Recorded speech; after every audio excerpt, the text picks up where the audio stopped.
নমস্কার, আমি অয়ন্তিকা আর আপনারা এই মুহূর্তে দেখছেন বাস্তব নিউজ। বিস্তারিত খবরটি জানতে সম্পূর্ণ ভিডিওটি দেখুন। ধন্যবাদ।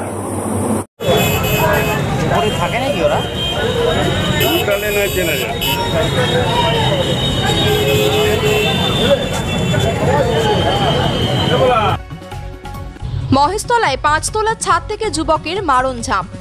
দক্ষিণ চব্বিশ পরগনার মহেশতলা পৌরসভার 28 নম্বর ওয়ার্ডের বাটা মোড়ের ইডেন অ্যাপার্টমেন্ট নামে একটি 5 তলার বিল্ডিং থেকে রাতে হঠাৎই ঝাঁপ দিয়ে আত্মহত্যার চেষ্টা করে বছর 30-এর এক যুবক। প্রাথমিক অনুমান আত্মহত্যা হলেও কলকাতা থেকে বাটা মোড়ের এই আবাসনে সে কেন এসেছিল, কেনই বা সে আত্মহত্যার চেষ্টা করলো, তা নিয়ে যথেষ্ট দ্বন্দ্বে রয়েছে তদন্তকারী আধিকারিকরা। পোশাক দেখে তাকে সম্ভ্রান্ত পরিবারের মনে হলেও ওই আবাসনের আবাসিকরা কেউই তাকে চিনতে পারছেন না। প্রশ্ন উঠছে, অজ্ঞাত পরিচয়ে কোনো এক ব্যক্তি অন্যত্র এসে এমন ঘটনা কেন ঘটাবে?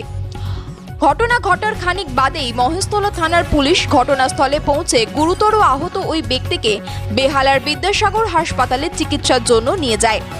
আপাতত ওই আবাসনের সিসিটিভির ফুটেজ দেখে ওই ব্যক্তিকে চিহ্নিতকরণের চেষ্টা করছে মহেশতলা থানার তদন্তকারী আধিকারিকরা। ইতিমধ্যে ঘটনাস্থলে এসে পৌঁছেছেন এসডিপিও কামরুদ্দিন মোল্লা এবং অতিরিক্ত পুলিশ সুপার অম্লান কুসুম ঘোষ। ওই আবাসনের ছাদ থেকে মহেশতলা থানার পুলিশ 2টি দামি মোবাইল ফোন, একটি লেদারের ব্যাগ এবং একজোড়া জুতো উদ্ধার করেছে। ওই ব্যাগে পাওয়া কার্ড অনুযায়ী ছেলেটির বাড়ি মানিকতলায় এবং তার নাম শেখ আশিক ইকবাল, বয়স আনুমানিক 28 থেকে 32-এর মধ্যে। ওই আবাসনের আবাসিকদের বক্তব্য, ওই সময় 4 তলারই একটি ফাঁকা ফ্ল্যাটে বেশ কয়েকজন মিলে কোনো বিষয় নিয়ে মিটিং করছিল। তবে সেই মিটিংয়ে এই যুবক ছিল কিনা তা তারা নিশ্চিত হয়ে বলতে পারছেন না। আপাতত ওই মিটিংয়ে যারা ছিলেন তাদের বেশ কয়েকজনকে জিজ্ঞাসাবাদের জন্য আটক করেছে মহেশতলা থানার পুলিশ। আর আপনারা সেই ছবি সরাসরি দেখছেন শুধুমাত্র বাস্তব নিউজের পর্দায়।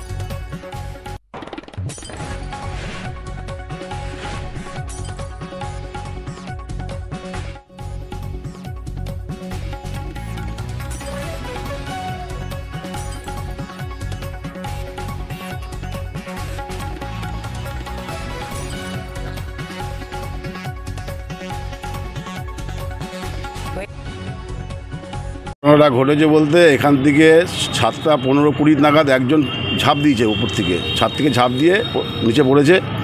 সেই ভদ্রলোক কেউ চেনে না, আমাদের ইডেন অ্যাপার্টমেন্ট ফ্ল্যাট এখানকার বাসিন্দাও না, কিন্তু পরে শোনা গেছে যে এখানকার যার ফ্ল্যাট তার ঘরে বসে তারা মিটিং করেছে, 7-8 জন 10 জন কাছাকাছি মিটিং করেছে।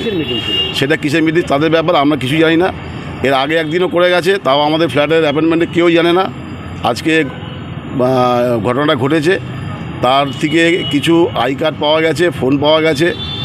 আই কার্ডে লেখা আছে, ছাদে পাওয়া গেছে আই কার্ডটা, ওখানে লেখা আছে কলকাতার ছেলে। আর কী বিষয় আছে আমাদের অ্যাপার্টমেন্টের কেউ জানে না। জমি জমা সংক্রান্ত কোন একটা ব্যাপার সেটা তারা বলছে, সেটা তাদের কথা। জমি জমা সংক্রান্ত ব্যাপার নিয়ে তাদেরকে আলোচনা হচ্ছে। তার মধ্যে একজন মহিলাও ছিল, আমরা কাউকে চিনি না। এখন স্যাররা এসছে, স্যাররা ইনকোয়ারি করেছে, আগামী কী হয় দেখা যায়। আদৌ কি আপনাদের বলছি ছেলেটা আদৌ যে আমাদের এবার ব্যাপারটা হচ্ছে, এখন স্যাররা ইনকোয়ারি করেছে, এখন কি হয়। আমাদের ক্যামেরা লাগানো ছিল। আগে কখন এরকম ঘটনা ঘটে? না, আগে কোনোদিন এরকম ঘটনা ঘটেনি। আমরা এই প্রথমে ঘটনা। আপনাদের ফ্ল্যাটে কি কোনো ঘর খালি এখনো আছে বিক্রি? এখনও মোটামুটি 3-4টে মতো ঘর খালি আছে। তারা থাকে না এখানে, আসেও না বিশেষ। যুবক যে মানে আত্মঘাতীর চেষ্টা করলো, তাকে আগে কখনো দেখেছেন? না, আমরা আগে আমরা কাউকেই দেখিনি। যারা মিটিং করছে তাদেরকেও দেখিনি কোনোদিনও, আর যে আত্মঘাত করেছে তাদেরকেও আমরা দেখিনি কোনোদিনও। আপনার নাম? আমার নাম চপল সাহা। ফ্ল্যাটের নাম হচ্ছে ইডেন অ্যাপার্টমেন্ট, 28 নম্বর ওয়ার্ড। দেখা গেল যে পুলিশ বেশ কয়েকজনকে নিয়েও গেল। পুলিশ বেশ কিছুকে নিয়ে গেছে। এখন পুলিশ কী করছে, পুলিশের ব্যাপার। এখন দেখা যাক কী ঘটনায় এসে করছে। আমার নাম কৌশিক ভৌমিক, আমি এই ইডেন অ্যাপার্টমেন্টেরই বাসিন্দা। আমি এখানে ছিলাম না, আমার বাড়িতে ফোন এলো যে ফ্ল্যাটের কিছু আপনার একজন সুসাইড করেছে, তো আমি সঙ্গে সঙ্গে এসেছি। তো আমার বাবা আর ছেলে, আমার রতিন সরকার আমাদের পাশে, আর আমার বন্ধু রনেন সরকার, ওরা দৌড়ে নেমে দেখেন যে আমাদের ফ্ল্যাটের কেউ কিনা।